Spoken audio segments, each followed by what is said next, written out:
So my job really is to, with Fighting Fantasy game books, is to lure people to their doom. That's my job. And they seem to enjoy that.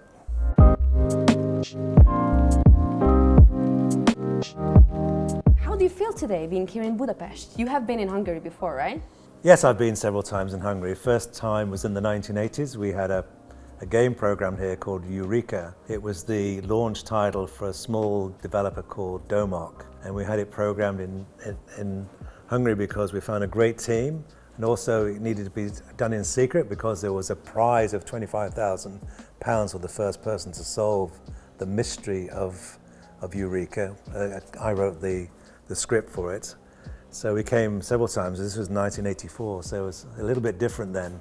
But I have been since, I think 7 or 8 years ago for a convention about relaunching Fighting Fantasy game books, and it's great. And it's such a warm, friendly place, and it's been great to meet all the fans. I've just signed books for 5 hours solid, and there's a queue still waiting me outside to go back. I'm going to be in trouble if you ask me too many questions. But I try to be quick. It's great to be back. As a creator whose work has reached millions and spans multiple mediums, books, tabletop games, war games, video games, what's your method for incorporating your distinct style and way of writing into these different mediums? Well, you have to look at the format first and see A, what works in terms of gameplay in that format, and B, what is the potential audience for that format.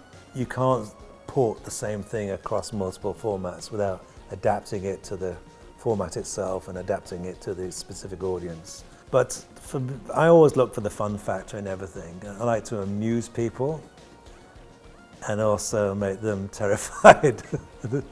And so my job really is to, with Fighting Fantasy game books, is to lure people to their doom.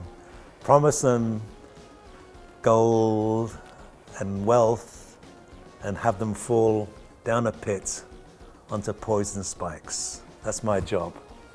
And they seem to enjoy that. So the Fighting Fantasy series has touched generations and merged mediums like never before.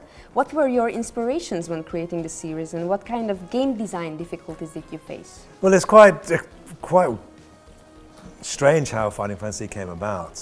Steve Jackson and I had started Games Workshop in 1975. We were the exclusive agents of Dungeons & Dragons in the UK. Games Workshop grew through shops and Citadel Miniatures and White Dwarf magazine, and ultimately Warhammer.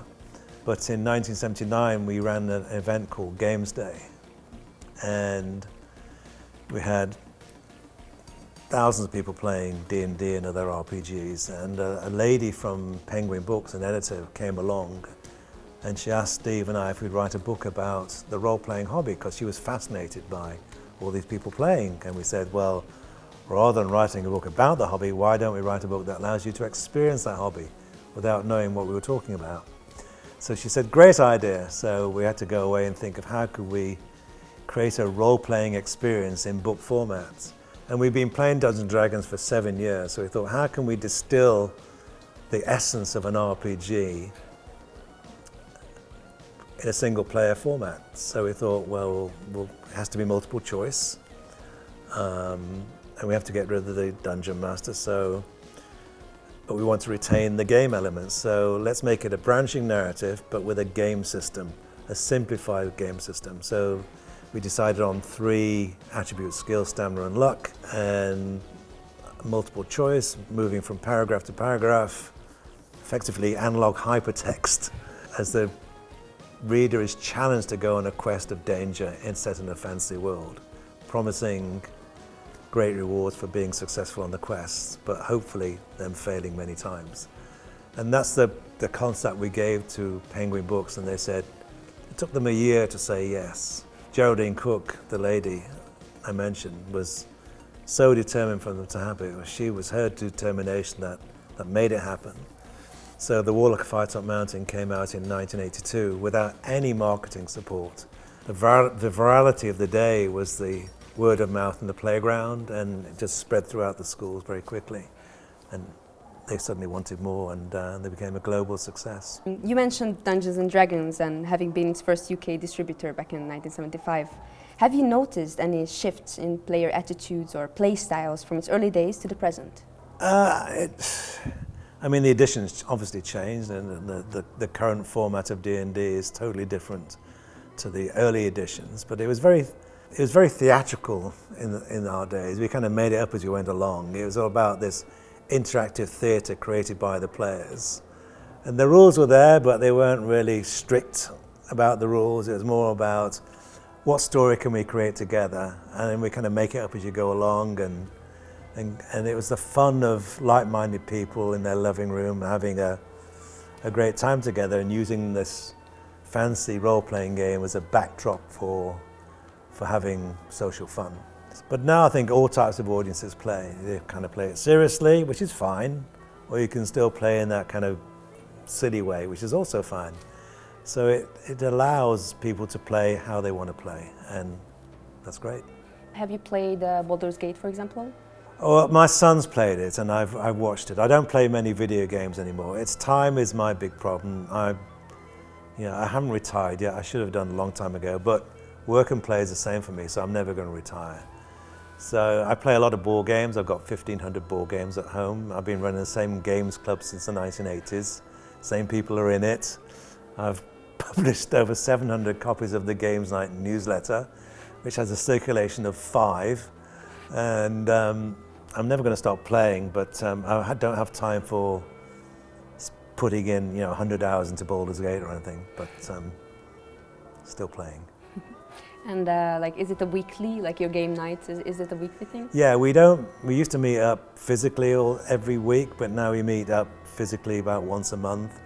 And what we do now is play on Board Game Arena and have a Zoom window open so we can give each other insults. And get a bit lazy using Board Game Arena because it does all the calculations for you and then obviously sets it up and clears it away very quickly. So when you get to our age, you're looking for convenience as much as everything else. You have mentioned this before, but we need to talk about Warhammer. It's an incredibly vast universe, like with rich and complex lore. If you had to choose one particular faction or aspect that resonates with you the most, that you personally like the most, what would it be and why? I don't play like I used to at all. I haven't played for probably 10 years. So the kind of memories are fading a bit. It didn't lose its appeal in any way. It's just that, again, it's I'm going to get this age thing again. It's time to paint miniatures, time to set it all out, get someone to come round and play. It's all right when you're 15, that's fine, but when you get to my age, it's not easy. So I did like my Space Marines though.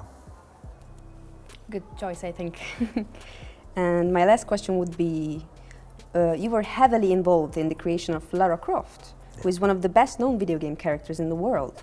What, in your view, makes her so enduring and unique, and how has her story managed to evolve in fresh ways even today? The evolution of Lara Croft was very interesting. I was chairman of IDOS in 1995, and we acquired a company called Core Design. And Lara was actually created by Toby Gard, a 2D artist there. It was a small team at Core Design in Derby in England. Had created this game which I saw early in its development. And at that time most games were 2D side-scrolling games, and when I first saw Tomb Raider, it was a game with a 3D character, first time you've seen a character moving into the screen. But that was only part of the appeal. It had incredible graphics. The camera, you could see things that you've never been able to see in a video game before. The technology was extraordinary. It had a character that wasn't a man, which was odd and strange. And why wasn't it a man? Well, before that, Core had created a game that did have a male character, a tomb raiding game. We needed to replace that because that character looked a little bit like Indiana Jones. So we needed a kind of Indiana Jane, as it were. And Toby suggested a female character because he'd seen the rise of girl power. There's a real female presence in the 90s, which was great. And it was accepted that this character should take shape. But the appeal of Lara Croft is that she appealed to males and females. She was a strong, intelligent, independent, athletic, forceful character which resonated with everybody. There weren't any other female character games at that time, and there certainly weren't any 3D character games. So whilst we had great expectations, I still think we only anticipated selling like 100,000 units maybe, and of course went on to sell 7 million copies. Lara Croft has survived the test of time like James Bond has survived the test of time, so it is testament to Toby's original concept of getting rid of Rick Dangerous, as the character was in the old Tomb Raiding game, and replacing Rick with Lara Croft, who was going to be called Lara Cruz at first, until someone thought, that doesn't sound very English. So somebody went through a telephone book and said, how about Croft? Yes, good idea. But I can't claim to have created Lara Croft. That was definitely the core team, and the character itself was by Toby Gard. Thank you so much. Just only one question. I know you have mentioned that how little time you have, and you don't really play video games anymore, like not so much. But can you think of one title maybe that would be special to your heart somehow? I've played an awful lot of Civilization, and what am I playing today? I'm playing Words with Friends, Balatro, and Football Manager. Thank you so much. Thank you. Pleasure.